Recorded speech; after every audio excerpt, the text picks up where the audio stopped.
बिस्मिल्लाहिर्रहमानिर्रहीम अस्सलाम वालेकुम। उम्मीद करनी आ सारे मेरे बहन भाई ठीक हो सो।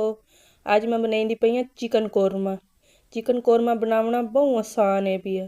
कढ़ाई च मैं 1 कप घी का शामिल कर लिया है। घी साडा हल्का जिहा गर्म होवे सी ते मैं इहदे विच प्याज का पेस्ट शामिल कर लई सा। बिस्मिल्लाहिर्रहमानिर्रहीम। प्याज के पेस्ट नूं इत्थे 2 मिनट तुसीं फ्राई कर लवणा है या भुन लवणा है पिया। अलहमदुलिल्लाह माशाअल्लाह प्याज का पेस्ट मैं इत्थे भुन लिया है। तो हुण मैं इहदे विच लहसुन अदरक का पेस्ट शामिल कर दे सा। लहसुन अदरक के पेस्ट नूं भी 2 मिनट मैं भुन लई सा। हरी मिर्च शामिल कर दे सा।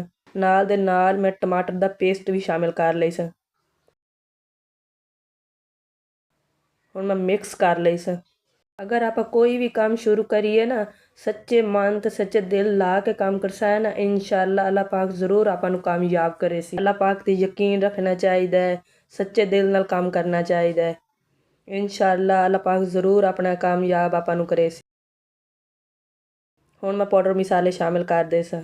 खुश्क धनिया, नमक, लाल मिर्च, चुटकी भर गरम मसाला,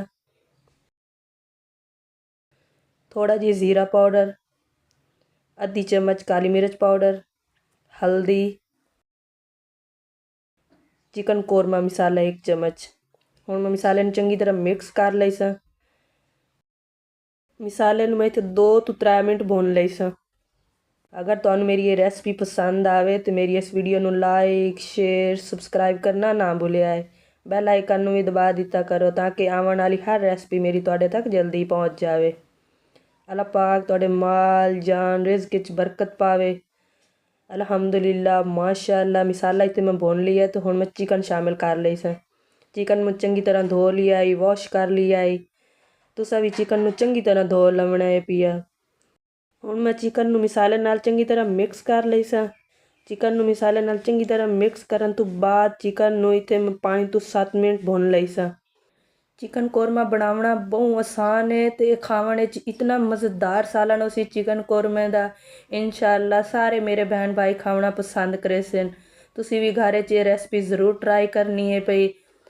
तुसी मैनू कमेंट करना है पिया कि मेरी ये चिकन कौरमे की कढ़ाई तुहानू किहो जी लगी है पई। इंशाअल्लाह मैं अपने बहन भाइयों को कमेंट का जवाब दे सा।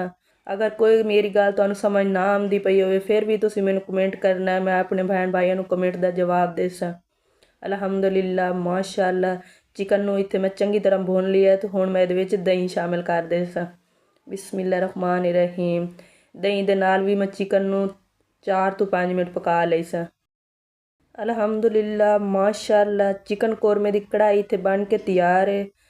अल्लाह पाक तुहानू अपने जो ईमान रखे। अगली वीडियो च मुलाकात हो सी। अल्लाह हाफिज़।